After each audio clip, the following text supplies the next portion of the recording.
Comfort them at this difficult time of mourning. Lord, we are thankful for each and every soul that is here with us tonight and those that are joining us online as we gather to celebrate and continue the great work of your servant, Charlie. Lord, we pray tonight that this tragedy could truly be a turning point for our nation. Turn us away from divisiveness, separation, and violence, and toward engagement, respectful dialogue, and reconciliation. Lord, help us to know you and your ways. You promise in your word that you will work all things together for good for those that love you and are called according to your purpose. We hang on that promise for your glory and our benefit. In the name of Jesus, amen.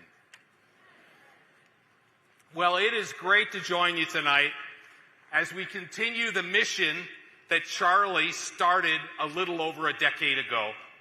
My wife Susan and I first met Charlie 13 years ago. He was 18 years old. We were grateful to get to know Charlie and host him in Montana and to our home many times. Charlie always was eager to come to Montana. One spring, Charlie and I spent 3 days together, just the two of us, hiking up in Highlight Canyon. Since his assassination, I have thought of that time and our friend often. Susan and I were honored to help provide financial support for Charlie during the early days of Turning Point. In fact, he told us once, a number of years ago, that Susan and I actually wrote him the second check that Turning Point ever received.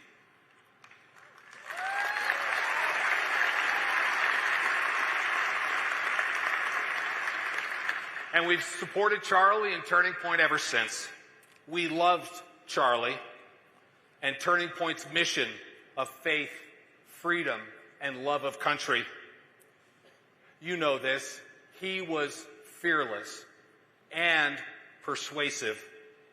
He went where he was not welcome and engaged respectfully in dialogue. He gave voice to those who had been shouted down and canceled. He spoke truth. He gave all of us courage. He will be sorely missed, but the work of Turning Point USA continues and has been amplified by his passing. The question for each of us tonight is, how do we continue Charlie's work? I want to suggest there are 4 things we can do, each and every one of us. The first way to honor Charlie Kirk's legacy is to pursue faith in God. Charlie said, and I quote, "I want to be remembered for courage for my faith.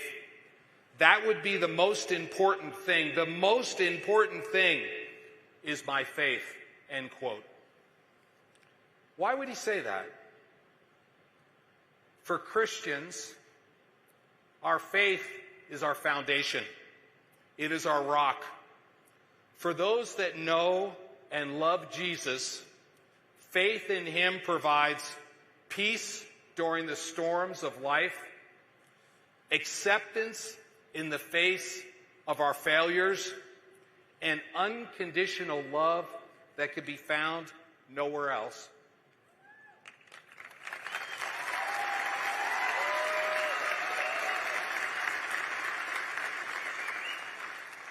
Scripture says, I can do all things through Christ who strengthens me.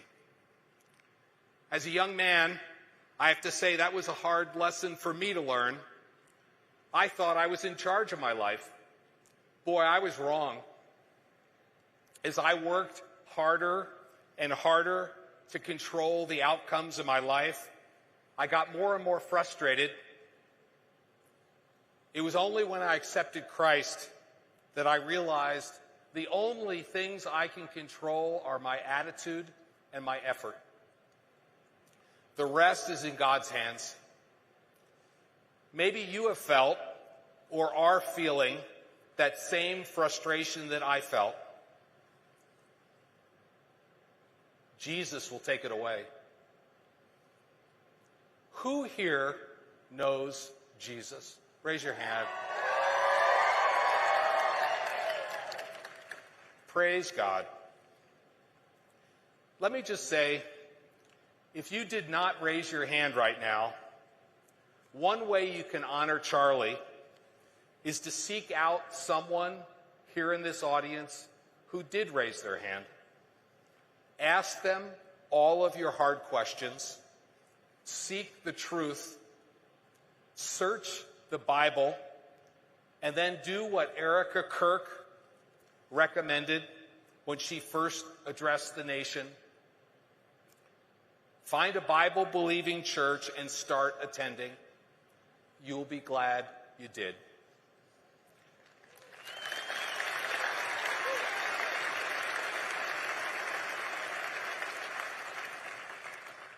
The second way we can honor Charlie is to seek truth and understanding.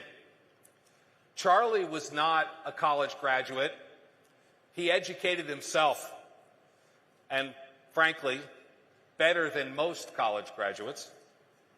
He disciplined himself to learn economics, history, philosophy, theology. He read what the great minds had written. He studied the Bible. And then he challenged what he learned against the thoughts of others who disagreed with him in respectful debate. Charlie knew what many readers know. History tends to repeat itself. And if we want to chart a course for the future as leaders, and I see many future leaders down here in front, we have to understand the past. To honor Charlie, I invite you all to join the great conversation. About 20 years ago, I started a reading journal. It's just a spiral-bound notebook that I keep in my bedroom. And every time I finish a book, I write down the date, the title, and the author. I push myself to read at least 50 books per year, almost exclusively nonfiction. I find it stranger than fiction. As you read, authors reference other writers and works that have influenced them. Those are the threads of the great conversation. Follow them. You might ask, where should I start? That's easy. Charlie left us a list. Just Google Charlie Kirk's book recommendations. Start there and follow the threads. The third way we can honor Charlie is to fall in love, get married, and raise a family.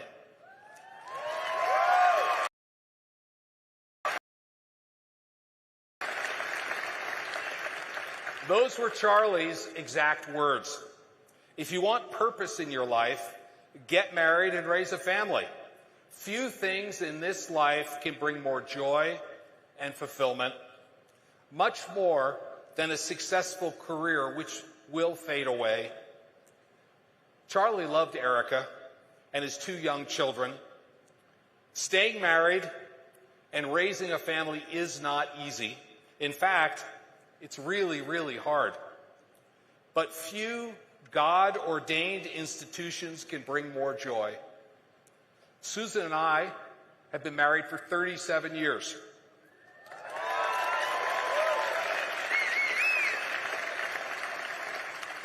And we raised our 4 children right here in Bozeman, Montana. I could not have done what we have done together in business or public service without Susan at my side. She is my partner, my dearest friend, and I love her completely.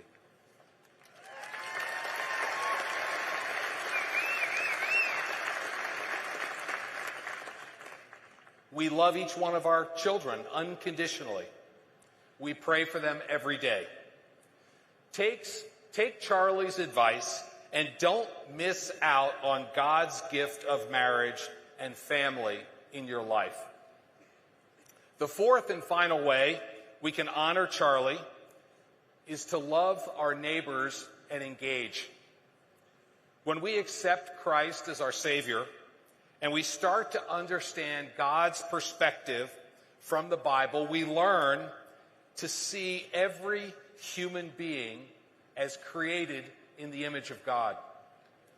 Each individual has inherent worth, value, and purpose.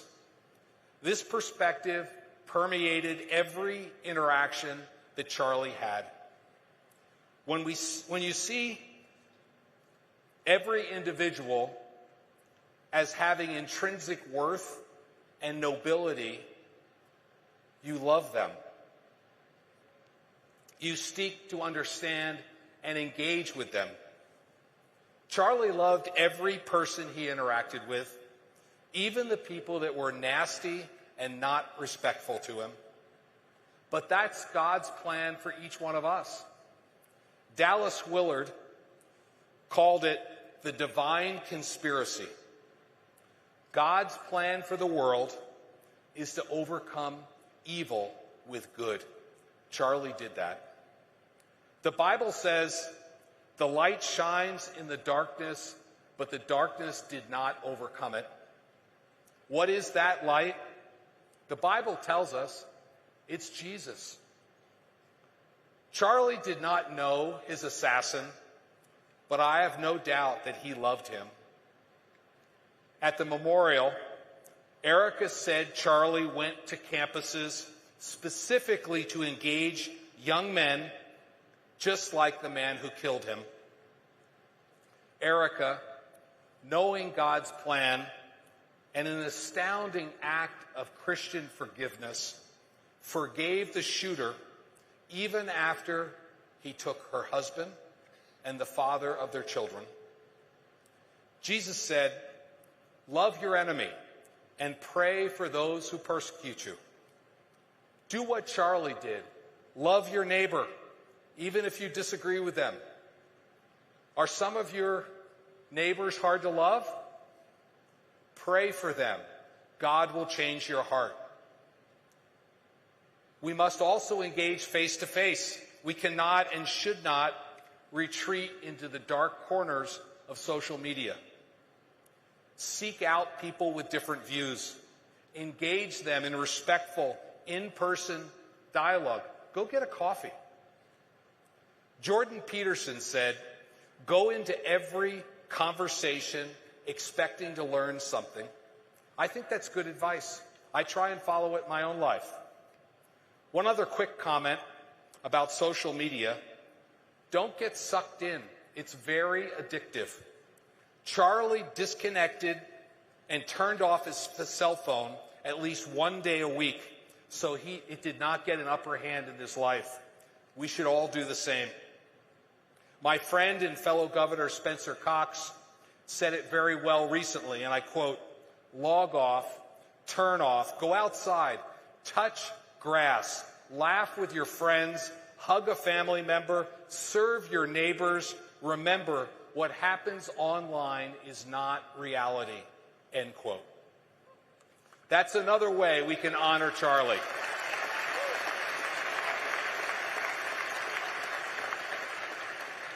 I personally think that after the salvation promise of the Bible, the next greatest promise in Scripture is Romans 8:28, which says, "All things work together for good for those that love God and are called according to his purposes." The word is clear. It says all things work together for good, even tragic, evil things. God promises to use them all for his glory and our good. He's doing that with Charlie's tragic death. But the baton has now been passed to us. It's our obligation to pick it up and carry it forward, We are all Charlie now. In the words of Pete Hegseth, well done, Charlie. We've got it from here. I hope you'll join me in that.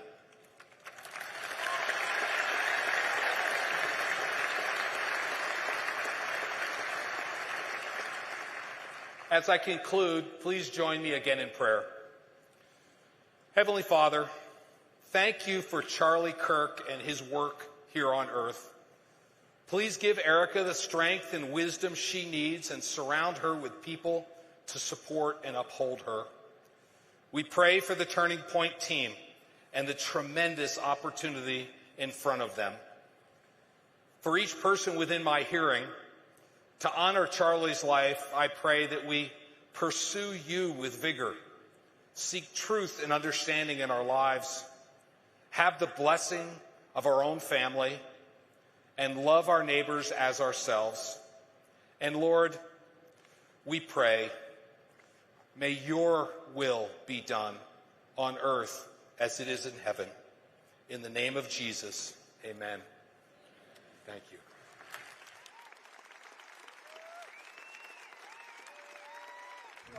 My name is Charlie Kirk, and I love America because I love talking with people I disagree with. Started an organization that's now in 1,000+ campuses to save the greatest culture and country ever to exist. Our family's divided. We're divided the same way the nation is divided. Will anything ever be remedied? A nation divided against itself will not stand, neither will a family divided against itself. Why do you think your son is conservative? You as a father should listen to your son. I used to be, at one point, on my father's side. Upon doing my own research and seeing things firsthand, I've switched sides. We talk every day about politics to the point where it's divided us. Father-son divide is more important than politics. Really try to come down at what generational perspective do they have. Never let politics get in the way of the beautiful relationship between father and son. And my question for you is, do you have any hate against the LGBT community? How could I hate that which I have a heart for? I might not agree for some of the lifestyle choices that some people make, but of course not. And if someone said, Charlie, what's your view on marriage? I say, I believe marriage is between one man and one woman. Do I have hate in my heart for somebody that doesn't choose the lifestyle that I believe that God laid out in the scriptures? Of course not. Yeah. What's this big goal? I go around universities and have challenging conversations because that's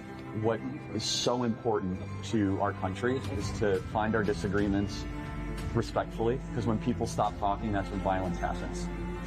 You could see that happen all across the world.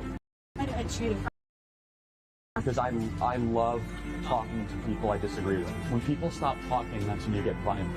That's when civil war happens. Because you start to think the other side is so evil and they lose their humanity. First, I just want to say I don't agree with you on a lot of stuff, but I really respect, and I think you don't agree with me on a lot of stuff, but I really respect that you'll have a dialogue. I think one of the big problems in this country right now is, like, people can't have a dialogue, and people, like, don't even know how to, like, have a dialogue and use logic and, like, have an actual argument like you do. So how do we improve that as a country? How do you think we get more people that can argue, like, on both sides of the aisle? I think this event is a great example of it, right? I think that this event is, we need to have differing opinions. We need to have people that don't share the same worldview and see which one is better and try to find common bond. You should have your own discussions like this every day. You should try to model it and try to have, back and forth, and that's what makes the country strong and great. Civil dialogue. Joining us now is the next governor of Ohio. Congratulations to my friend and great patriot, Vivek Ramaswamy. Vivek, welcome to the program.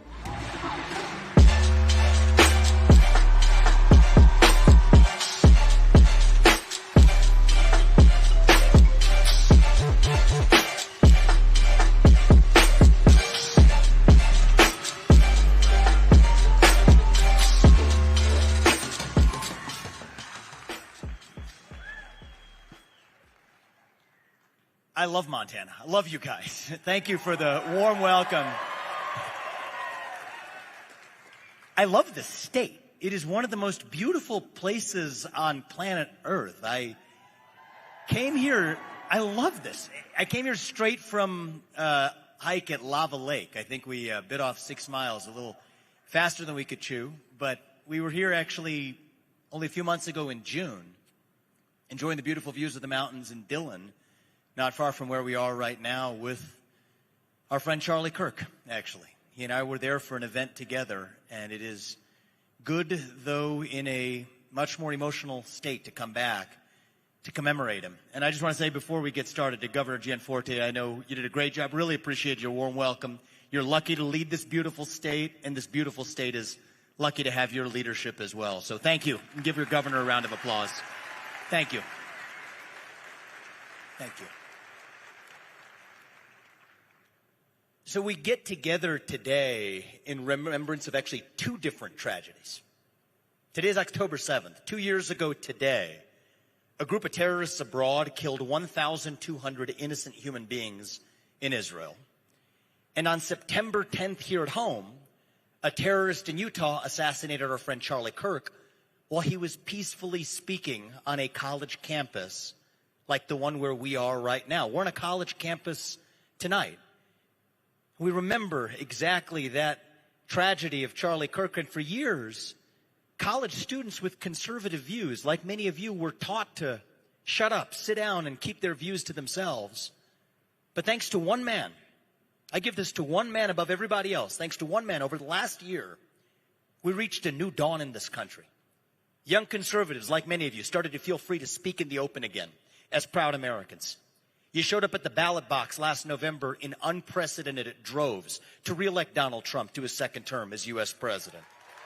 You all did that. You made that happen. And yet it was less than a year after that victory that the man who inspired you to show up was assassinated in cold blood on the very first event of the campus tour that we're continuing here tonight. And just like October 7th, I worry that September 10th is going to represent a form of generational trauma that isn't going to heal easily. It's going to last for a long time to come. And the question for us now is what we actually do about it. See, Charlie, I had a chance to get to know him really well over the last year. He had a special tactic for dealing with the really hard questions. He would tell you, I know what it's not. I know it's not more violence. That's what he would say if he were here. But I know it's not to back down either. And the truth is tonight, I don't want to feed you platitudes. I don't want to just tell you what you already believe. I want to ask a hard question. The truth is we face a hard choice ahead for our movement. It is a fork in the road. It is a fork in the road for the future of the conservative movement. And it's a hard question to ask ourselves. Is our goal to defeat the left, or is our goal to save the country? Last year, I believe these goals were one and the same. But going forward, I don't think they quite are. Last month at Charlie's memorial service, his wife, Erica, bravely stated that she forgave Charlie's killer. Yet at the same time, that murderer will also be executed by lethal injection after he's convicted. An outcome that I, like many of you, believe is just. Those two things are not contradictory. Both of those things are consistent with Charlie's Christian faith. Both of those things are consistent with the values that our nation was founded on. And there's deep wisdom in Erica Kirk's lesson for our country and for our movement. See, on one hand, we conservatives have an obligation, and now more than ever, to stand up for truth over falsehood, to stand up for the truth that God is real, to stand up for the truth that there are two genders, to stand up for the truth that reverse racism is racism, that an open border is not a border, that the nuclear family is the greatest form of governance known to the history of mankind. And yet we can still stand for those truths while viewing those who believe in falsehoods not quite as our enemies who must be conquered, but instead as our fellow citizens who have lost their way and must be shown the light, not to berate them and banish them, but to pray for them, and even on rare occasions to actually persuade them, while still beating them soundly at the ballot box to make sure that their misguided ideas never turn into law. We win with ballots, not bullets. That's who we are. That's who we are as Americans. That's the choice we face ahead. Do we play the left's game? Silencing, canceling, punishing, authorizing the government to pick winners and losers in the private sector? Or do we stick to the principles of the American founding? Freedom, merit, the rule of law, the pursuit of excellence. It is a fork in the road for our movement, And I believe the answer is crystal clear. We don't care about owning the libs. Not anymore. We care about owning responsibility for saving our country. It is not just about what we stand against, but what we actually stand for. Individual, family, nation, and God beats race, gender, sexuality, and climate. If we have the courage to stand for what is right, what is true, what is good, what is beautiful, that has always been the American way. In the dark winter of 1777, George Washington's army shivered at Valley Forge. They were starving, outnumbered, poorly clothed, and many of them believed the revolution was doomed. What kept them going wasn't hatred of their enemy, but their belief, their conviction that they were fighting for the ideals that would spawn the greatest nation known to the history of mankind. And you know what? Charlie Kirk had that same conviction. He used to say again and again that the greatest weapon against lies is not censorship, it is truth spoken with courage. He practiced what he preached by stepping into the lion's den of college campuses, handing the microphone to his fiercest critics, and then daring to win the argument. That was Charlie's Valley Forge. And even when the bullets came at him, he was still fighting with words, not weapons. That is the beauty of his legacy. We have to remember and respect that, not just as conservatives, but as Americans. Now, some of my friends on the right, good friends on the right, will argue that now isn't the time to go soft, hold hands, and sing Kumbaya. If we don't utilize the levers of power now, if we don't stamp out toxic dissent now, if we don't rectify the country now, then we never will. And that we have a short window to act right now, and we got to step up and seize the moment. And even if we show restraint and even grace ourselves, the left won't show us that same courtesy when they're in power, which means that their side may win in the long run. And if that means then removing certain voices from network television or pressuring private companies to take action against dissent, then we should bite our tongue and do it while we can. We have to remember what time it is in America. That's how the argument goes. And I understand why many patriots on our side find this compelling, because it is certainly true that terrorists, just like those who struck on October 7th, just like those who struck Charlie Kirk, the one who did on September 10th, will always be willing to do the things we aren't willing to do, which creates an asymmetric terrain that makes our victory all the more difficult, because terrorists have no hope for their future.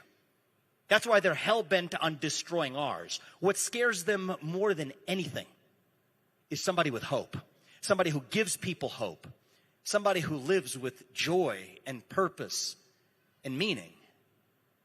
Somebody like Charlie Kirk. That's why they attack. So how do we respond? Do we turn around and fight the Pharaoh on the shores of the Red Sea? Or do we cross? The answer, my friends, is that we keep going. Their brutal tactics should never cause us to change who we are. But when we lower ourselves to play according to their rules, when we concede the idea that might makes right, that we settle our disagreements with force rather than debate, then we lose the very thing we were fighting for, and that is our identity as Americans. What exactly is that identity, we ask? Thank you. That is the question of our generation. It is the most important question for your generation. Really, to put America first, we first have to answer what America is. And it turns out this was actually the subject of my very last in-person conversation with Charlie when he visited Ohio on August 25th. The last time I ever saw him in person. We had a very private conversation. Just the two of us. One-on-one. What's an American? I asked him. And in classic Charlie form, he told me, I don't have the answer, but I'll tell you what it's not.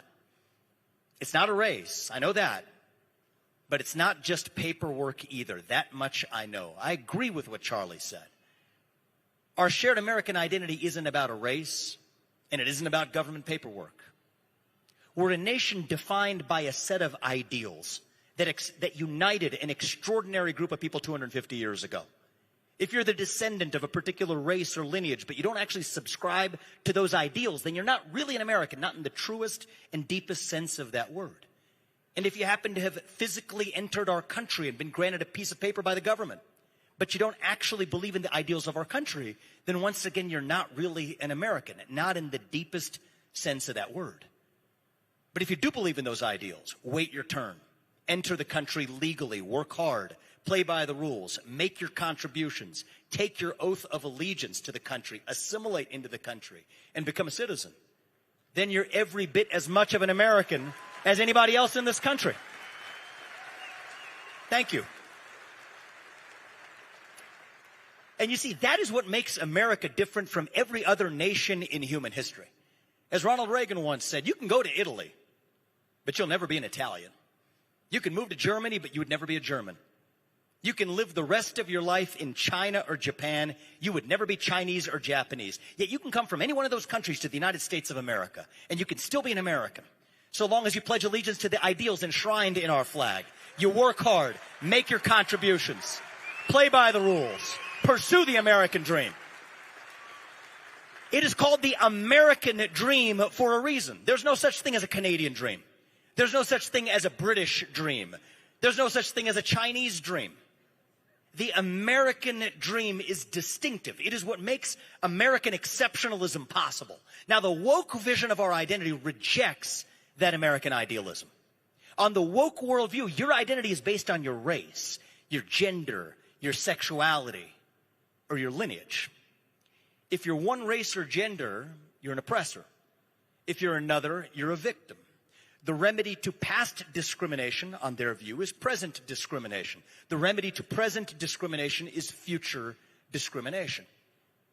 That woke worldview is fundamentally at odds with the American founding, because we are the country where, regardless of your race, your gender, your sexuality, your religion, or your lineage, you can still be a citizen of this nation so long as you subscribe to and live by our national creed. So what does it mean to be an American in the year 2025?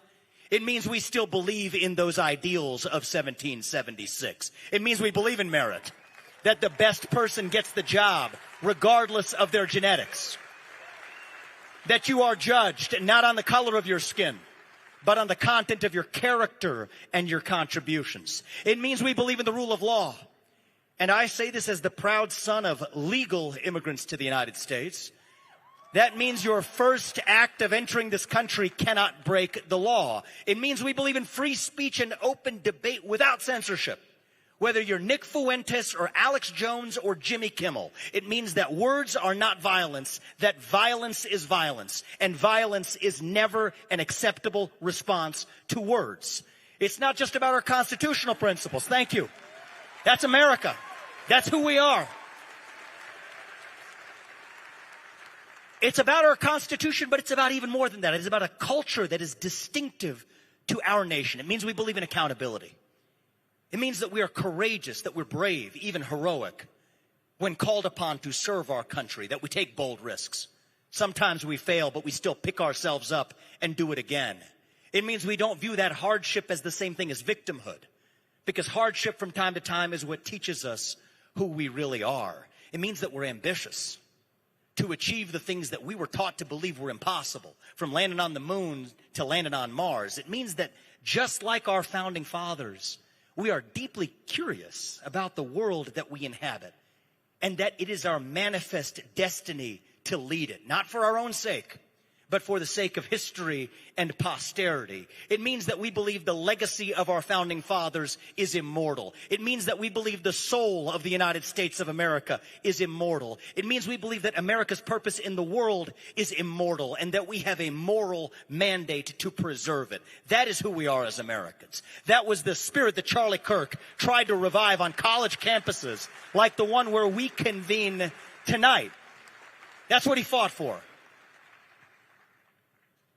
And if we're being honest,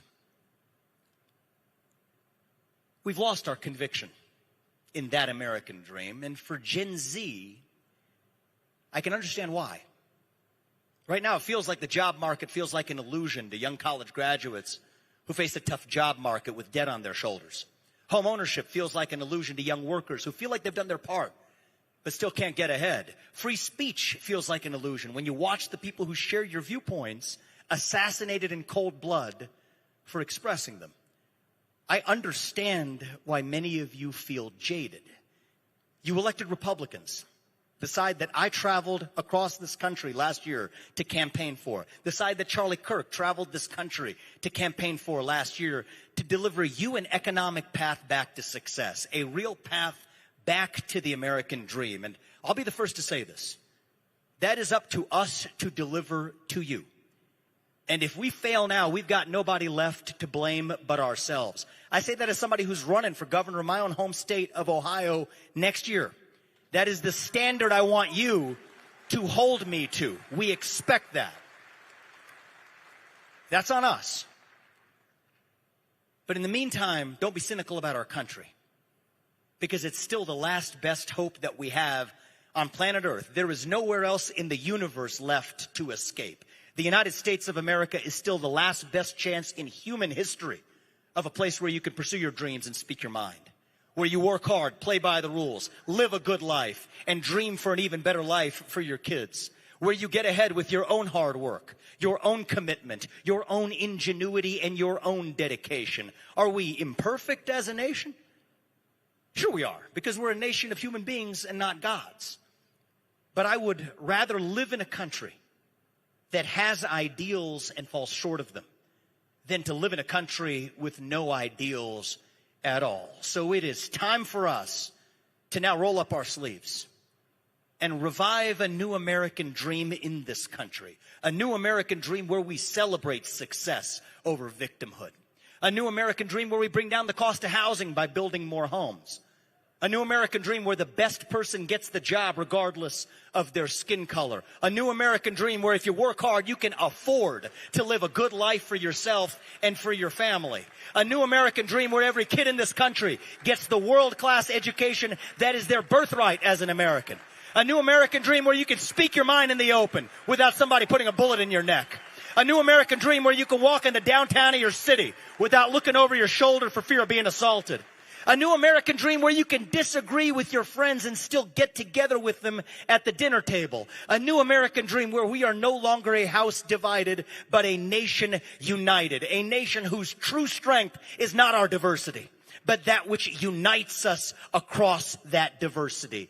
And the beauty of this new American dream is that it is the same one that has guided us at every step of the way for the last 2.5 centuries, just as it will for the next 2.5 centuries. E pluribus unum. From many, one. That is what won us the American Revolution. That is what reunited us after the Civil War. That is what won us 2 world wars and the Cold War. That is what still gives hope to the free world. And if we can revive that dream over group identity and victimhood and grievance, then nobody in the world, not a nation, not a corporation, not a virus, not a campus shooter is going to defeat us. That is what American exceptionalism is all about. That is who we are as Americans. Thank you for coming out tonight, guys. We love you. May God bless you and your families, and God bless our United States of America. Thank you, guys. God bless you.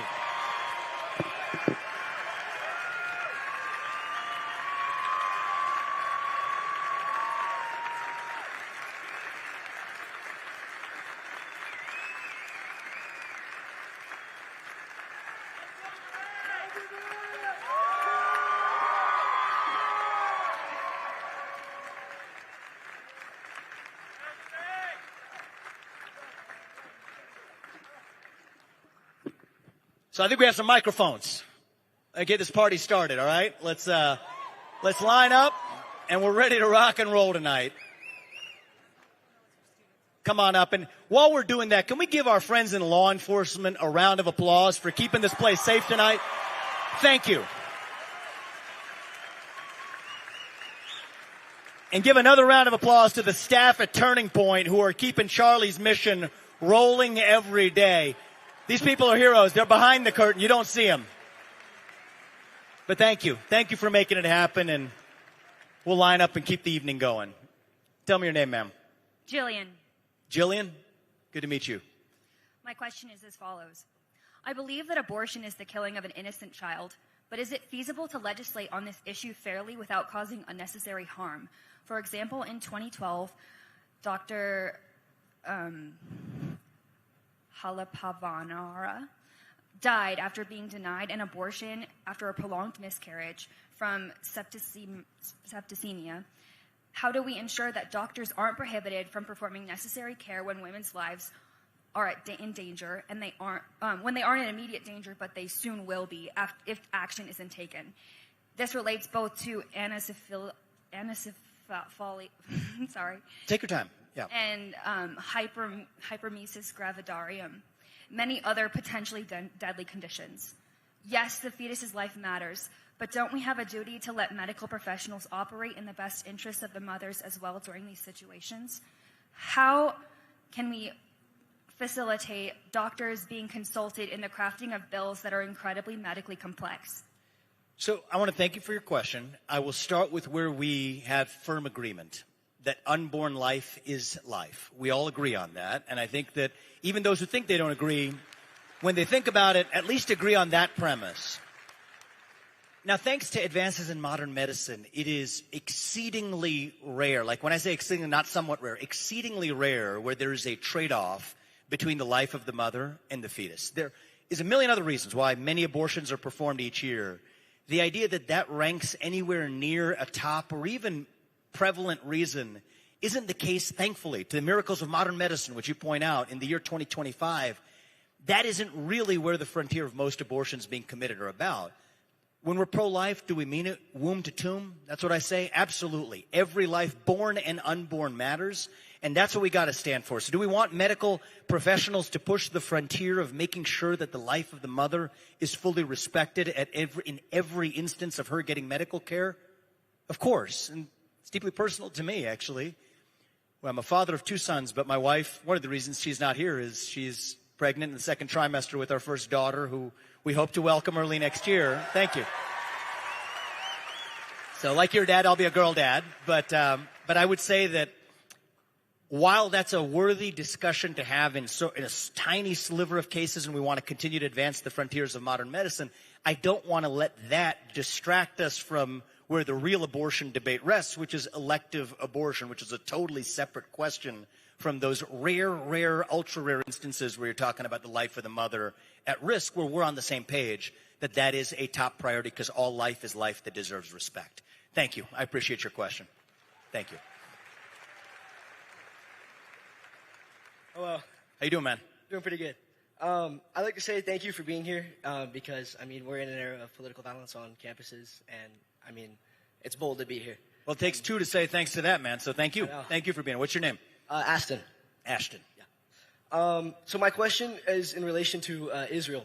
Obviously we're in the wake of the October 7th attack 2 years ago, and I know that previously you had taken a stance against sending foreign aid to Israel. Correct me if I'm wrong. And I was wondering, do you still believe in that we should not fund them in their national defense and such? Yeah, so here's my perspective and I think I don't want to speak for Charlie per se, although he and I talked a lot about this issue, and I think we were in a relatively similar place where I love Israel and I love the Jewish people, and one of the things I love about Israel is that it has created a country that is able, against all odds, to defend itself to the fullest. And what they need from true friends, isn't green pieces of paper so much as actual diplomatic support to be able to defend themselves. If somebody attacks the United States at our southern border, I sure as heck don't want any other country telling us what we can do in response. And I think that Israel, similarly, wants to be a nation where they get to determine what their natural defense to the invasion of their own borders is, too. So that's a technical question around piping and plumbing of dollars when that's not the real issue. Now, and this is all I'd like to say about this issue today, because there are certain days for political debate, and there are certain days for remembrance. Today's a day for remembrance. There was 1,200 some innocent people killed in cold blood at the act of Hamas 2 years ago that was subhuman, and that was wrong. And we're all united behind that. Whatever your foreign policy, funding, technocratic, bifocal spectacle accounting debate might be, that's something we all agree on and we're rock solid on. And I also think the beauty of our country is that, look, we're a country where I've been frustrated with our government for the last half decade. You think about the 4 years under President Biden, I was proud to live in a country where I could criticize my government. Israel's a country which is a free country where they can criticize their government. And they're free to criticize America, and there's people from here who are free to criticize Israel.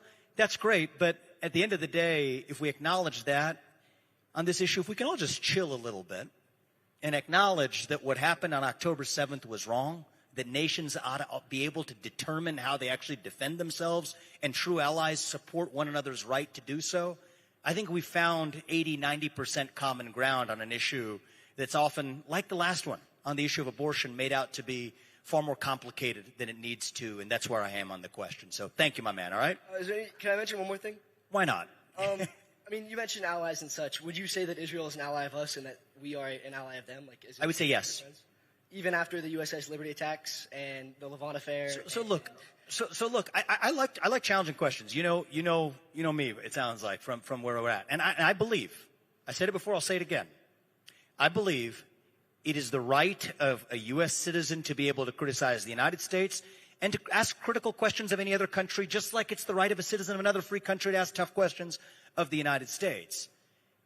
Today is a day for remembrance, and for the people who are, it's a heated issue. You can have politics all over within the right and the left on this issue. I just think today is a day where it would be a beautiful thing if we can all unite around the idea that 1,200 Israelis, innocent human beings, who died on this day, October 7th, 2 years ago, were wrongly killed. Can we unite on that? Yes, 100%. If we can unite on that, then I think we made progress for today, and that's not to forestall all kinds of debates about public policy going forward. Thank you, my man, all right? I appreciate you being here. Thank you. Just 1 second. I'm just going to read it one-on-one off of this text that I got. Okay. Who sent you the text? It's our teacher at our school. I'm just asking on behalf of him. Fair enough. Okay. The Democrat running for Attorney General in Virginia said in leaked text that he wished his political opponent as well as his children were dead, and no Democrats condemned those words. Today, a poll came out showing that 1 in 3 leftists say that physical violence is necessary to effect social change. Do you think that the nation can come back from this level of hatred the political left has for conservatives? We must. Whatever is necessary is always possible. So do I believe it's possible? I do. Yeah. But do we have work cut out for us ahead? Absolutely. The normalization of political violence is un-American in this country. It's unacceptable. And I think that one of the things I've noticed is no one on the right is going to manage to convince someone on the left, just as somebody on the left is probably going to have a hard time convincing someone on the right of the same thing although I personally believe the numbers are asymmetric in one direction. So what we're going to need is actually leaders with a spine on the left, who we disagree with deeply, to still stand up and say that no matter what you think, words, and this is one of the sins of the woke movement, the idea that words are violence. That's where a lot of this began, right? That intellectual slippage between words, the free debate and challenge in the marketplace of ideas. That idea, you would hear it a few years ago, that words are violence, that I am harmed, that microaggression is the equivalent of physical harm to me. That crossed an American boundary into something anti-American. The idea, if you turn words into violence, then I guess somebody could think violence is justified in response. We on the left and right have to be united that words are not violence, violence is violence, and violence is never, ever, never, ever in the United States of America an acceptable response to words, period. Thank you. I appreciate that. Thank you. Thank you. Okay, so my question is that over the past year prior to his assassination, Charlie Kirk became increasingly against legal immigration. And I know over Christmas you had defended it on Twitter numerous times. I'm wondering if you've changed your view at all in talking to Charlie about this. I've worked myself in an immigration office for a number of years and have very much become against a lot of the legal immigration we see. So I'm curious if your views have changed on that. I would say my views have been pretty consistent over time, and they're consistent with what I reflected in my speech, which let's start with where we need to begin. I think, based on your question, I assume we would find alignment here, but I hope we do.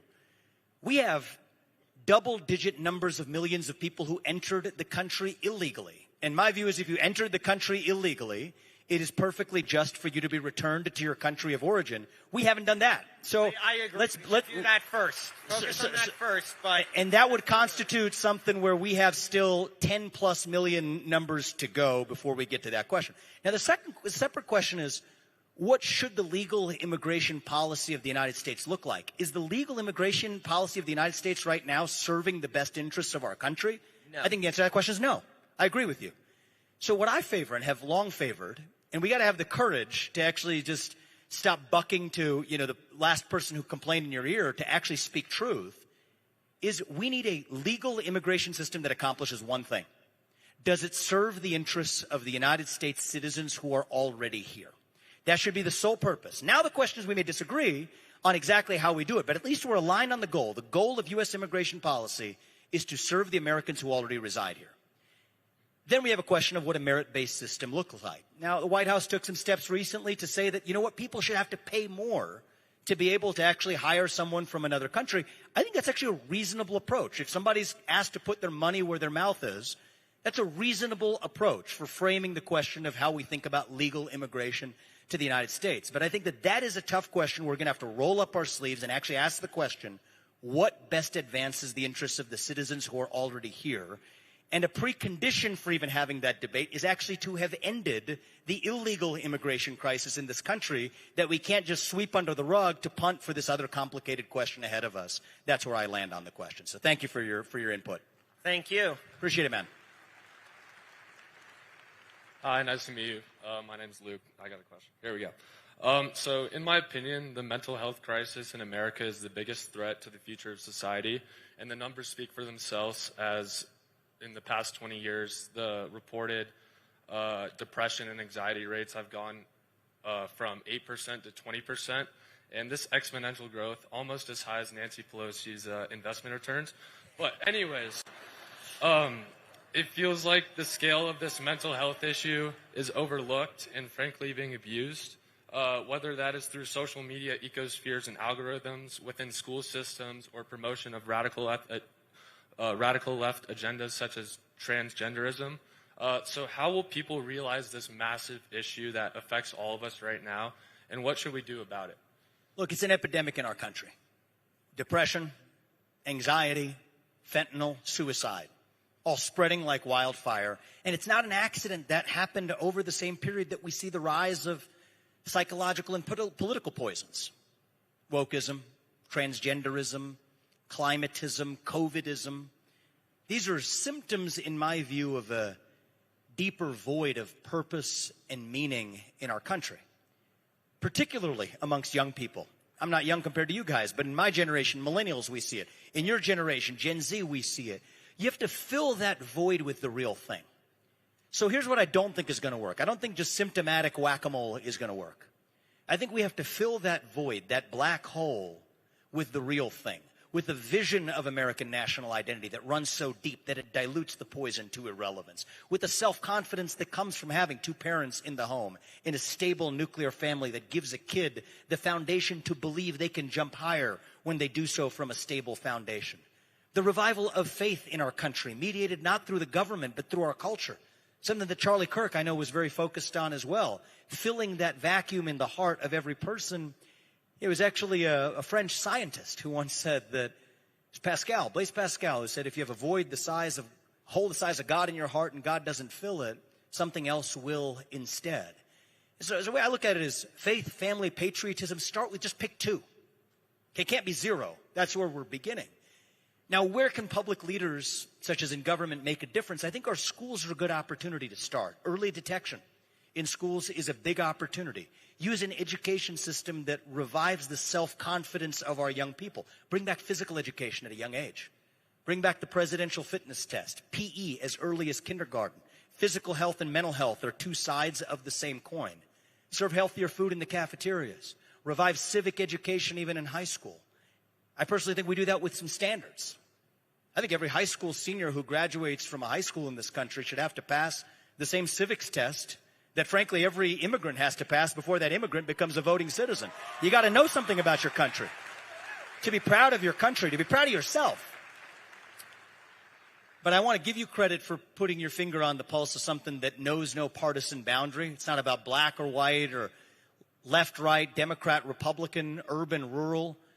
What you described, the mental health epidemic, if you look at the numbers, it knows no demographic or partisan boundary. And we really want to fix the country. We're going to fill that vacuum in the heart of a generation. It's the job of leaders like myself, governors like those of us who are here, and leaders at every level, high and low, including the household, to play their role in stepping up and reviving that missing sense of purpose in our country. And if we do that, I think the peak of this mental health epidemic will be behind us. Thank you. Thank you, my man. Appreciate it. Hello, I'm Raleigh. Thank you Hey. for being here. You talked a little bit about social media, and obviously it affects a lot of young people. And there was a friend of Charlie's, her name's Candace Owens, you probably know her.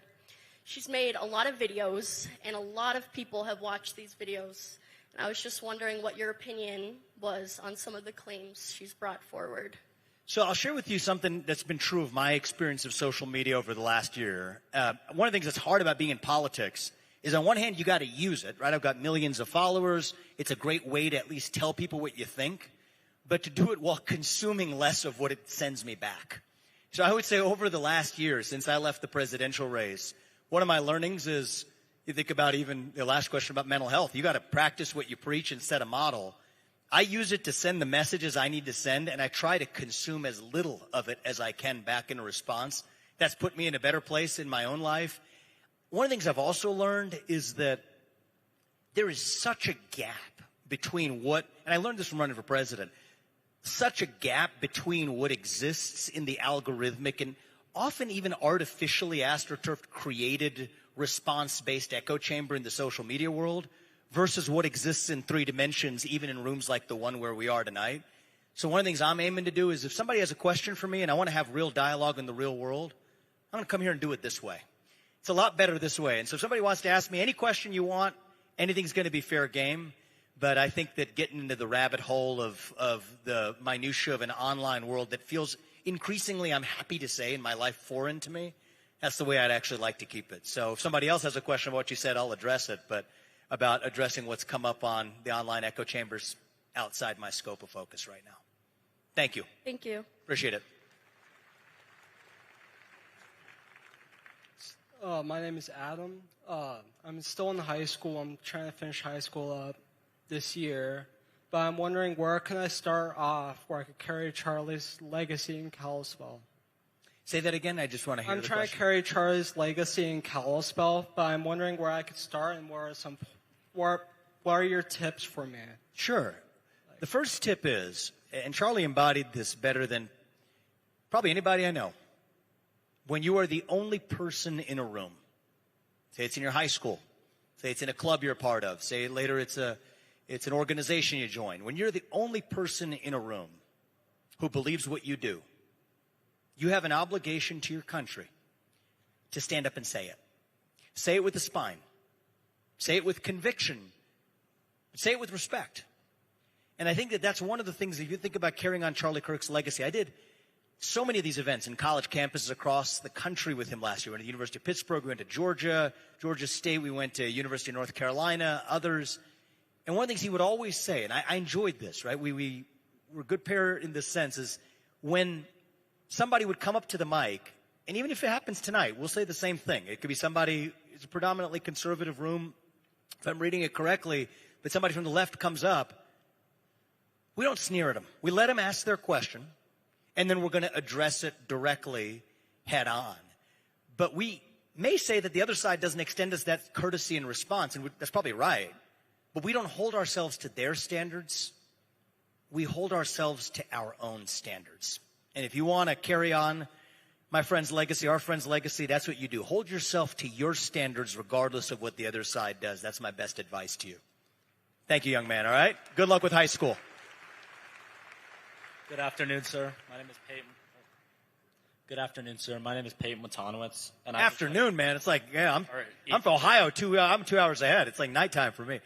Good to see you, man. Rising global tensions, including situations like Venezuela, do you believe the U.S. should prioritize maintaining a strong military presence abroad, or should we shift focus more toward homeland security using assets like National Guard and ICE to protect our borders and internal security? So before we get to the either or, the number one thing we need to do is I think we need a restoration of both U.S. hard power and soft power. Both of those aren't in the place where they need to be. I think it's unacceptable if you have hypersonic missiles operated by other countries in an era of potential risks of nuclear risks where Russia or other countries have hypersonic missile capabilities ahead that of the U.S. No, we need a restoration of our hard power capabilities, not rhetoric, not just the chest thumping, but actual tools, our military industrial base, our ability to produce actual hard military power. God forbid in the situation that we need it, which we hope we don't have. We need to actually have hard power to the fullest. And then I also want to see a restoration of soft power. You know, I think that part of the U.S.'s cultural cachet around the rest of the world, even the dollar as the reserve currency of the world, is a great form of soft power. So I want to see both of those things. And I think if we're strong in raw hard power, that actually goes with, hand in hand with, having strong borders. So to me, it's not an either or. It's a commitment to do what we actually know where we're short. And it's easy to deflect on the fact that we're behind on certain capabilities, like shipbuilding.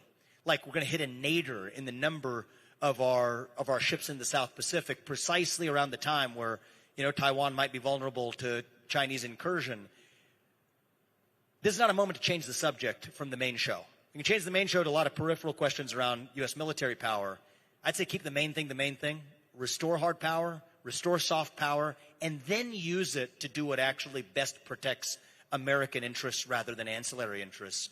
That's the order where we go, and I think that if we do that, we're going to be well on our way to restoring our international position of military strength where we've historically been. Thank you. Thank you. First off, I want to say thank you so much for coming.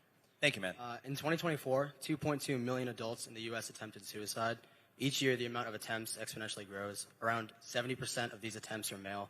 There's a stigma that makes a lot of men feel like they cannot talk about their feelings because it might make them quote-unquote weak. My question for you is, what message do you have for all the men out there that feel that their only option in life is to attempt suicide? You're putting your finger on a tough issue, but a real issue, and you think of even veterans. The rate of veteran suicide, for example, just one segment of the community is unacceptable. People have served our country. My message to those young men is there's a better way. Life is beautiful. Hardship is something we all encounter in our own ways, and it is not weak to open up and talk about it. It is actually a source of strength to be able to admit to yourself and then open up to the people around you. There are people around you who are rooting for your success in life who you may not even know exist. Maybe it's your parents. Maybe it's a brother or sister. Maybe it's a friend in class. Maybe it's your spouse. But rely on the people around you who are rooting for you. Don't be afraid to stand up and actually talk about your struggle, but admit that that's actually true strength. And then find other ways to find your way out of the black hole that you might be in. I mean, I think that we live in a time where people have given up on the current job market. You can take up work yourself in your own way. I mean, start with your own home. Start with taking on activities that give you purpose. Go outside for a run. Touch some grass. There is so much in this short life that we're given that gives us meaning, that turning to just darkness and ending this great gift we've been given of our life isn't the right way to do it. Open up. That's not weakness. That's true strength. Take it from a man who considers himself to be strong in the same way. We all go through our struggles. But if you're able to talk about it, if you're able to rely on the community around you, and then you're able to find other things that give you real meaning in your life, even if it's outside of what your traditional job is, do it. Because we need you. The world needs you. The world is a better place with you here. God gives every one of you, every one of us, our own unique God-given gift. Distinct from every other person in the world, actually. And partly the beauty of our country is that we're the place where you get to make the most of your own unique God-given gifts without anybody standing in your way. And so if you don't want to do it out of selfish indulgence, do it out of your moral duty. You have a moral duty to make use of the gifts that God gave you. Take the time to figure out what they are, put them to use, and we're behind you as you make the best of your attempt. All right? Thank you so much. Thank you, man. Appreciate it. Hello, my name's Owen. You talked about young people needing to not get discouraged by the job market and the things sort of stacked against them.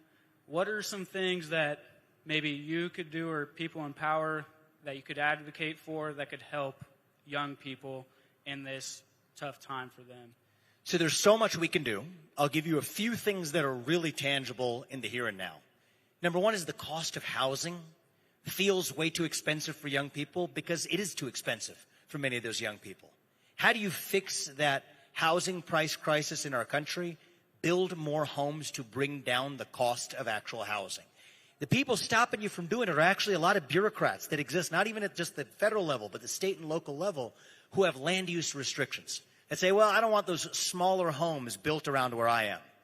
Those land use restrictions are destroying our country because it's a double whammy. Not only are there fewer homes, there's fewer single-family or even two-bedroom homes that a young person might want as their starter home. That's number one, is the American dream is being crushed under a pile of red tape. We got to cut that red tape and do it with pride. That's on housing.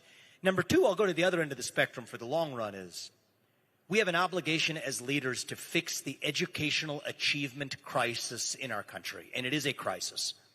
All right? And a lot of people get upset when I say this. The reason they get upset is sometimes the truth hurts. But if you care about somebody, you give them the truth. If you care about yourself, you can tell them what they want to hear. I'm going to give you the truth.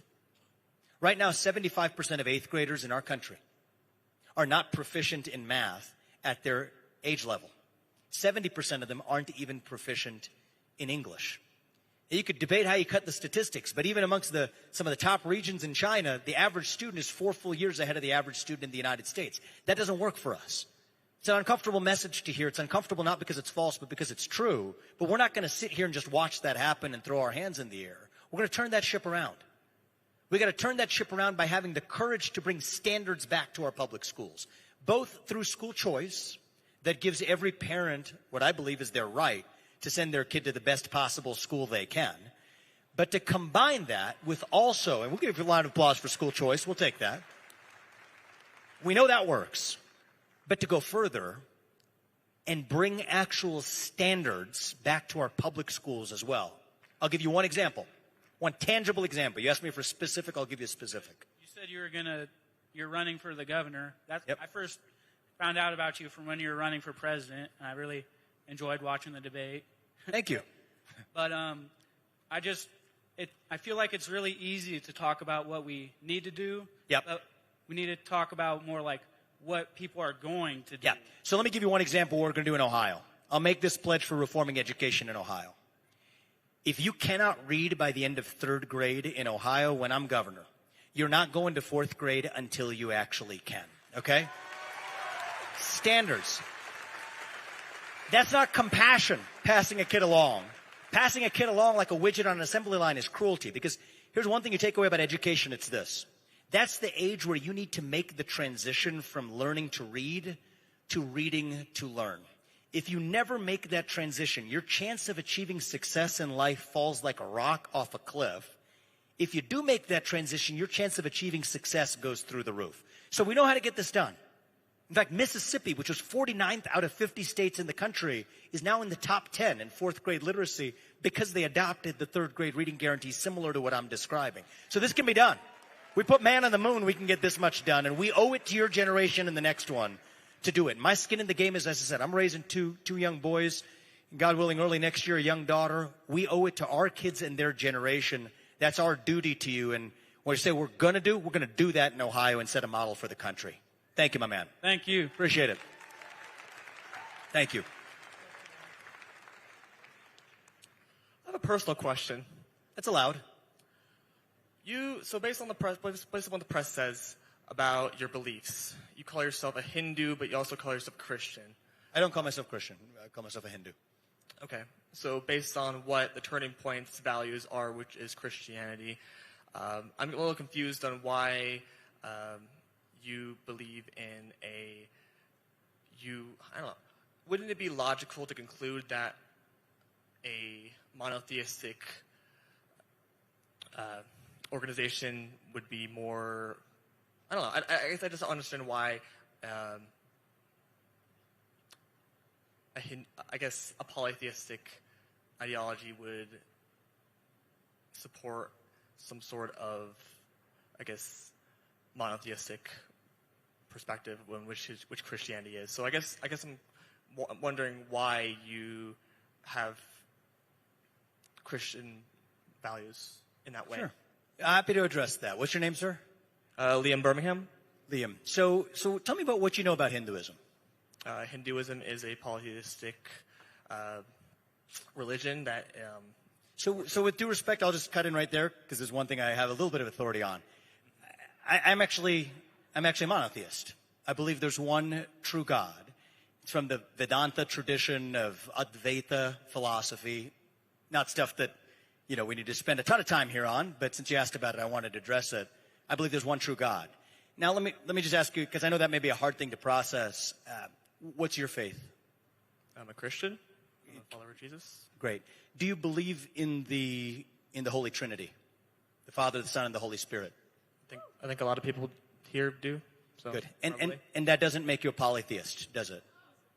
Probably not. No. Great. Because I think this is it's a great spiritual question. There's good dialogue here. Is every religion has its reconciling of the one and the many. And so in my faith, I believe there's one true God. He resides in all of us, and he appears in different forms, but it's one true God. So I'm an ethical monotheist. That's the way I would describe my faith. Now, I will tell you, I'm not running to be pastor of Ohio. I'm running to be governor of Ohio, and I didn't run to be pastor of America. I ran to be president of the United States of America. Can I ask you a question in response? Because I love dialogue like this. Sure, yeah. Do you think it's inappropriate for someone who's a Hindu to be, say, a U.S. president? No, I think it's no. Well, you be honest. Isn't Hinduism? Well, I mean, I can ask yourself that Hinduism believes in Shiva and what is it? The flute god. I forget. Right, Krishna, who's you're thinking of. Yeah, Krishna. So the one thing for you to take away from about my faith is, I'm an ethical monotheist. I believe in one true God, the Advaita philosophy of Vedanta. And I think that as you think about the Holy Trinity and what that means you're not a polytheist either. That's a similar philosophy, and I'd love to kind of continue that over a religious dinner conversation sometime. But you also call yourself a Hindu as well. I'm a Hindu. I am a Hindu. So I'd like to. So we're here mostly. I loved having spiritual discussions. We can continue this another time. What I'd like to focus on today, though, is actually where that leaves us with the values of our own country, the shared values of this country. And actually, to that effect, what's your name? Liam Birmingham. Liam, I have something I'd like to give you. Would you like to just come on stage and join me for a moment? It's something that's really important to me. It's next to my faith and to my family. This is the next most important thing to me in life. I usually keep it with me. And for tonight, I think it'll actually be really useful for having you come up here, and I'd love to give it to you. You want to join us for a second? Give Liam a round of applause, folks, for being brave and asking a tough question.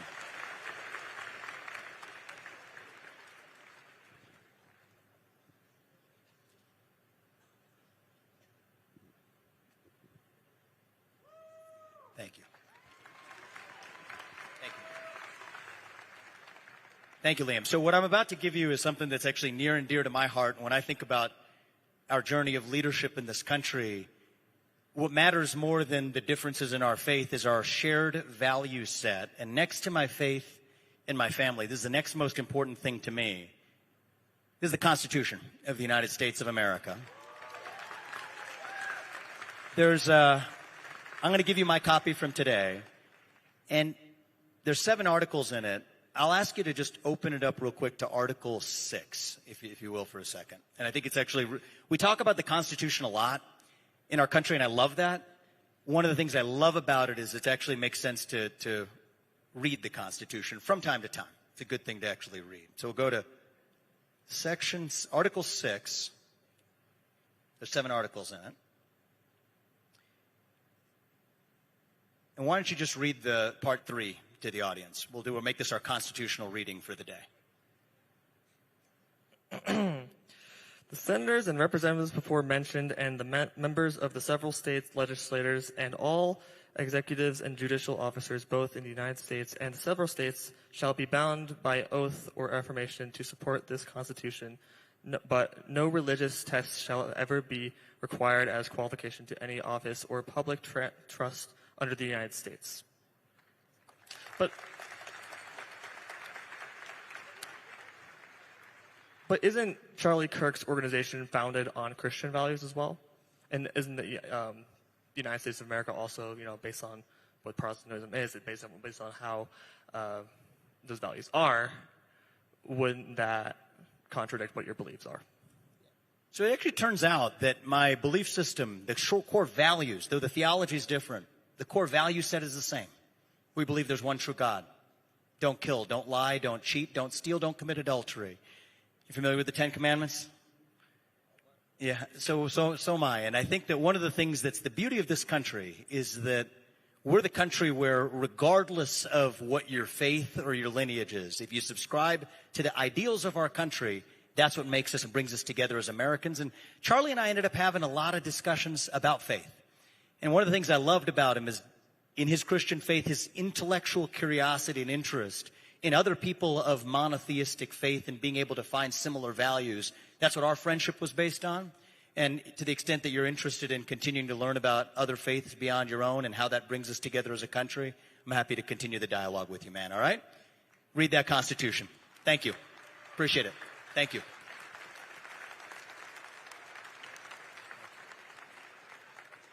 Hello, my name is Reagan Fruits, and my question is, in a world where the youth is constantly looked down upon or pushed to the side, as young people, how can we continue to rise up, be bold for our faith, be bold for our beliefs, even after being told that we are too young or do not have enough experience? Well, look, I think that young people have been kind of told this for time immemorial. Okay, it's like a tradition that every generation has to the next. I think there's one unique part about your next generation, and I think it's worth talking about tonight. One of the things that is going to be different for your generation, right? They said the same thing about millennials back in 2012. They don't work as hard. They're not as productive. And then, what do you know? Life goes on every new generation. But what's different in your generation is we're entering an era of AI. We're entering an era of quantum computing and automation. And I worry about what that's going to mean for the future of Gen Z's ability to succeed in that era. So now if you have an older generation that's running the companies or whatever, but is able to say that, hey, who needs to hire a college grad when I've got the equivalent of a college grad who will work 100% of the time and I can train and align with my company's value sets called ChatGPT or Open Evidence or whatever you want to call it, whatever your favorite chatbot is, trained 5 years from now, that's where things could be going. This is a hard question that we're going to have to confront because that has real consequences for your generation. It's not just talk. So what I would like to see, right, and you could have a version of this at a state, you could have a version of it for the country. What I would like to see is for Gen Z to participate in the economic upside created by AI and automation and quantum computing using the power of compound interest beginning at a young age. So this will shock you if you haven't thought about it before. It's counterintuitive. If you put $10,000 into just the S&P 500, even what it's done over the last 40 years, if it does that over the next 40 years, that would make you a millionaire by your 50s. So $10,000, I'm not saying it's not a lot of money, but there's only 3.7 million kids born in the country per year. That'd be 37 billion. That's a lot of money, but it's not a lot of money compared to $3 trillion that we're spending on Social Security, Medicare, and Medicaid, which, by the way, I worry aren't even going to exist for your generation by the time you age into it. Instead, to actually cut in the next generation into the increasing compounded return that we gain from those advances in technology, AI, automation. So what do we want for Gen Z? Part of it is what we need to do for you as leaders. And I think we as leaders need to cut Gen Z into the gains of American economic growth. Cut Gen Z into the gains accrued by American capitalism. Why is socialism more popular amongst young people than capitalism? Look, I'm not going to convert your generation by giving you a lecture about Friedrich von Hayek or Milton Friedman. But what we might actually convert you with is allowing you to be a capitalist and participate with real skin in the game. And that's a lot better of an alternative to then signing up and just receiving a government check of, whatever, welfare, Medicaid, Social Security, Medicare in the future, where those programs might even run out of money. Instead, let's get the head start of getting the next generation invested in an era of improved American productivity, so we're rooting for the same thing. That gives people hope. That gives people a sense that you're not rooting for then how you divvy up a shrinking pie, but how do you actually grow the size of that pie? That's where we need to get to for your generation. And so, look, I could give advice, but it would sound preachy. You know, a lot of it comes down to when you face hardship, don't see yourself as a victim. Double down. Working harder was never a formula that failed somebody. I think all those things are true. But now I'm the, over 40 guy talking to the next generation, sounding like every generation has in the past. Just because it's trite doesn't mean it's not true. It's trite because it is true. But I think we can go further by your generation is going to face unique challenges. Let's use that as an opportunity to make Gen Z a universal generation of millionaires in the United States of America. That would actually be pretty good, wouldn't it, if we got a head start on that? And turns out we can afford to do that more easily than we can fund the entitlement state. That's where I land. Thank you. Thank you so Great much. question, all right?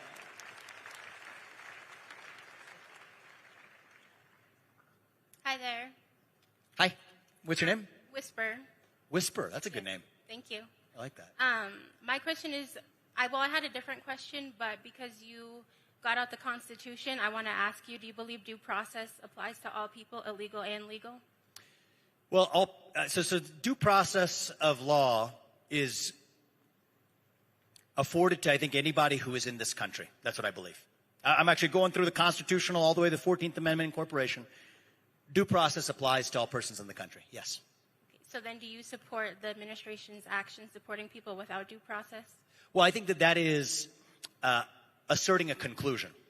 So does every person deserve due process? And what does due process mean is somebody's accused of something, there's a process to determine whether that accusation is actually true. Once it is proven to be true, then they face their punishment. So the idea that there is not due process afforded to many people, I don't think is a correct assertion right now. Are there occasionally mistakes that are made one-off that can be corrected? In any mass governmental administration of justice, there always is. But I do not believe it is either the intention or the practice of the current administration to forgo due process for people who are in the country. If that systematically were an issue, I'd be the first person to say it because I'm a constitutionalist. But that's a separate question from saying that if somebody has gone through that process, I'll give you an example. Somebody has had a final order of removal from the country, then they should be removed from the country. There was a man who was beheaded in Texas, in Dallas, about a month ago, by somebody who was in this country illegally. And we're not just saying they're here legally. They had a final order of removal after going through all of that due process, and they still weren't removed. So what I don't want to do is to create a deflection of a fake debate when we actually have a real debate to have, which is how committed are we to removing people who have already had a final order of removal after going through due process.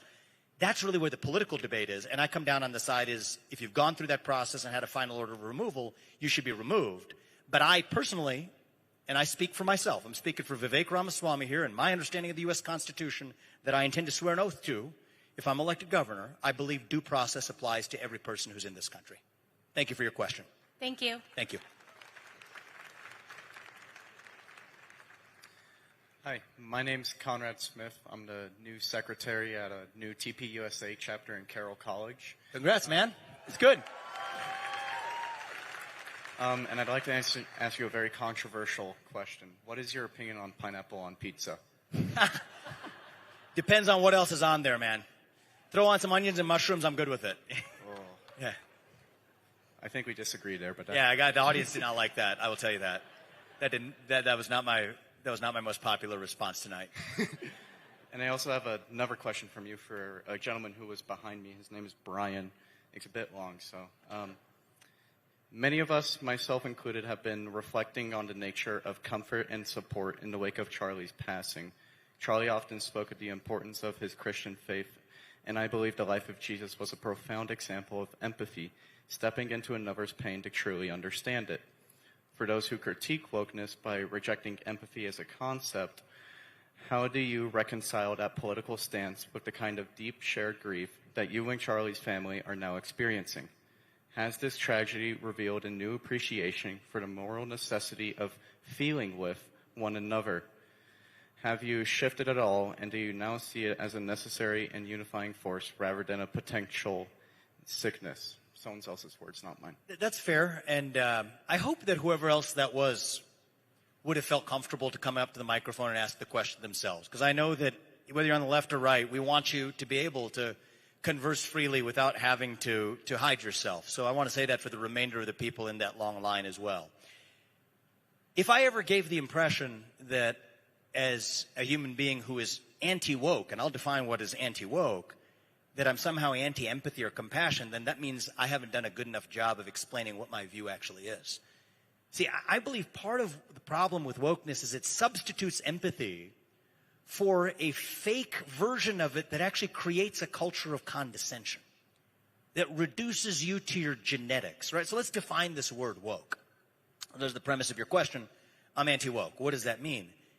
It means that your identity is based on your genetics, your race, your gender, your sexuality, your lineage. That if you're one of those attributes, you're an oppressor. If you're another of those attributes, you're oppressed.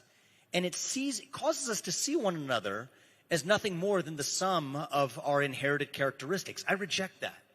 I think it actually fosters greater division rather than greater empathy and compassion. That is distinct from saying that, you know what, somebody goes through hardship. Do you have empathy for them? Do you have, as a human being, an impulse to want to help them? Of course, whether they agree with you politically or not. And look, the death of Charlie was devastating for me personally. Some 15 days before him, we traveled the country all of last year. He's one of my closest friends in this domain of American politics. And to see him go, I know, was a crushing blow to so many people across the country. We are grateful for the empathy and the community we've been able to form, and we ought to extend that to anybody else who's going through their version of suffering as well. That's what Charlie Kirk would want. That's very different from saying that just because somebody is a particular race or gender, you actually regard them differently. Two very different things, and we can do both of those two things at the same time. In fact, I think true compassion, true empathy is seeing somebody as a human being, a fellow citizen worthy of dignity and respect regardless of what their skin color is, regardless of what their gender is, regardless of what their sexuality is, regardless of what their lineage. And when I say I'm anti-woke, that's actually what I mean. We might actually, with your friend Brian, be speaking the exact same language. Thank you, man, all right? And thank you, Brian. Much. Thank you for being here. I appreciate that. OH. I.O. Headed back there after this, but well, I'm having too much fun, so we're gonna keep this rolling for a bit. I'm from Ohio to start off. President Theodore Roosevelt, one of the greatest conservatives in American history, once said that we have to use prudence in regards to our natural resources granted to us by God. And as an Ohioan, I think both of us understand how important that message is. I'm from Cleveland, and our river caught on fire a ton of times. And that resulted in the Clean Water Act in 1972, which is one of the most important environmental regulations in our country's history. And it saved our river in my city. And you're running a campaign, from my understanding, for governor of Ohio, which is where all my family lives. And you're running a campaign that is fundamentally against almost all environmental regulation. So how do you reconcile those things? Ohio's so history? Not quite accurate, but you raise a good premise to your question. So it's like, actually, it's so much resemblance to that last question from Brian asked by the gentleman who was right before you, saying, how can you at once be somebody who is anti-woke but also be an empathetic person, right? As though those two things are at odds with each other. Here's the analogy here. On one hand, I do believe that much of the climate change movement is based on fundamentally false premises. And I've articulated this in one of my books. I've articulated this elsewhere. I stand by everything that I've said there. I'll give you an example. I mean, I think there are more people, 8 times as many people who die of warm temperatures every year than cold temperatures. So let's just start with the question of whether incrementally rising global surface temperatures are net negative for humanity when you have more deaths from warm temperatures than cold temperatures. So I will admit that I've been pretty vehement on that set of issues. That is distinct from supporting clean air, clean water, a clean environment, even preserving. Think about the state where we are right now in Montana, preserving beautiful lakes, national parks, Think about, I'm a lover of nature. Every time I'm in Montana, every time this year it's been a day trip. I was in and out last time, didn't spend the night. I'm in and out today. I won't spend the night. I still get a hike in here, if not two, right? We went to a lake earlier today, which is Lava Lake, right? Great hike, by the way. It's a fantastic. I've done that one so many times. Dude, Did you swim? Did you swim in the lake? So I would have if we didn't have to be here on time. They were already yelling at me for being late. It was 6 miles total before we got here. But my point is, I'm somebody who, in the tradition of Teddy Roosevelt, loves the natural beauty of our country, loves America the beautiful, believes it is our job as leaders of this country to preserve and protect that which is beautiful and great about our nation. But that is distinct from bowing at the altar of what's become this new kind of secular religion. I don't call it the climate religion, I call it the climate cult, because at least religions have withstood the test of time in a way that this one has not.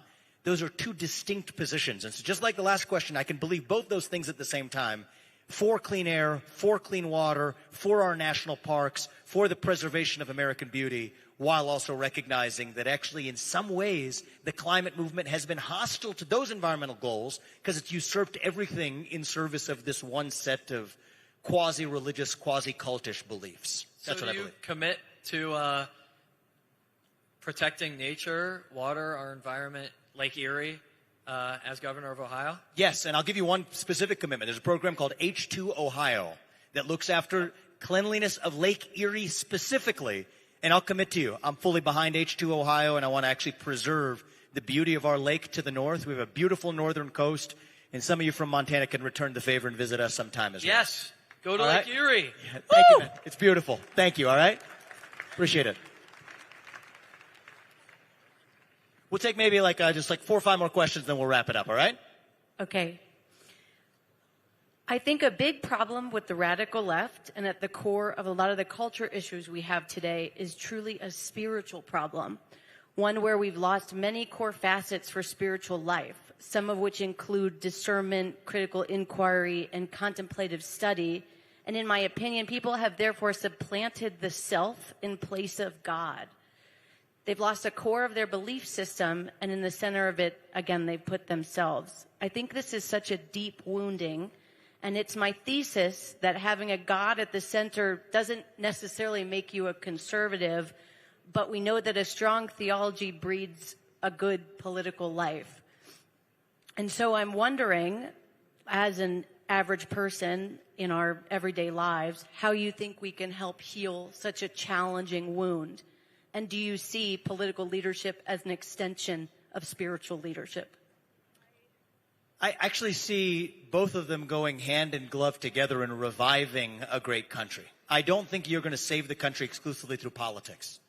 I think the revival of our culture and conviction of purpose and self-confidence, the full answer to that mental health epidemic we discussed earlier, is going to require a kind of spiritual revival in the country. I personally don't believe that that's limited to any one particular faith, but I believe that when we have more people of true faith in the country, that's a good thing that makes us stronger rather than weaker. And our job as leaders in the civic sphere of our lives isn't to create the environment for forcing that on anybody, because it doesn't work, but instead to at least speak to it and its importance, and that's something I'm committed to doing. So thank you very much, all right? I appreciate that question. Thank you. I'm getting the sign. We're taking a flight to Ohio, so they're waving me off, but we'll take the last 2 questions, actually. Thank you. Hi, my question starts with a statement, kind of. Earlier, going back to when you and Liam talked about the Trinity, part of the definition of the Trinity is that it isn't polytheist. So if the Trinity is polytheist, then it's not true according to Christianity. And I know some Christians do argue that the Trinity isn't biblical. So putting aside the Trinity with that argument, I do have to ask why, when you speak in front of all these people, you talk and reference the one true God and faith and don't clarify that you do believe in something different. I don't think we should automatically get rid of all other religions as voices. I think they're important to have, but I do think that Christian voices should be the main voice of America, and I want to know basically why you seem to be, and I don't mean to be horribly offensive, but why you seem to be masquerading as a Christian. And I know you don't claim to be a Christian, but why you talk as if we believe the same thing. So, ma'am, I'll be equally direct as you were with me.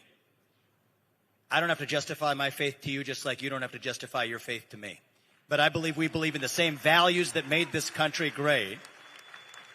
I'm proud of who I am.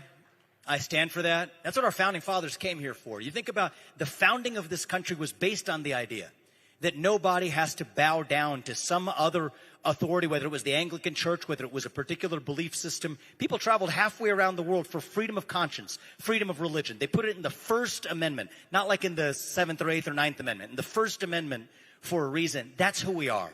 So I would suggest that I am a strong proponent of you. If you're pursuing your Christian faith, show up at church every Sunday. I want you to be as religious and as prayerful as you possibly can. I think that makes our country and hopefully you and your family stronger and better off for you. That is my wish for you. It is my wish of persons for every faith in this country to do the same thing. That's going to make us be better off as well. But I resist, especially after we had that in-depth discussion, which probably went a little too long with Liam anyway, where I've been pretty clear about what my position is and about my own faith. I'm not masquerading to be anything. You know what? I'd rather tell you who I am and what I believe, and you can decide whether to vote for me than to pretend to be something that I'm not. So I wish you well. Keep praying and keep pledging allegiance to our flag. Thank you, ma'am. Hi, Vivek, you would profess to be a conservative, correct? I'm a proud conservative. If you are an Indian, a Hindu, coming from a different culture, different religion than those who founded this country, those who grew this country, built this country, made this country the beautiful thing that it is today, what are you conserving? You are bringing change. I'll be 100% honest with you. Christianity is the one truth. Jesus Christ is God, and there is no other God. He is part of the Holy Trinity, and any other God is a demon, and it's false. How can you represent the constituents of Ohio who are 64% Christian if you are not a part of that faith?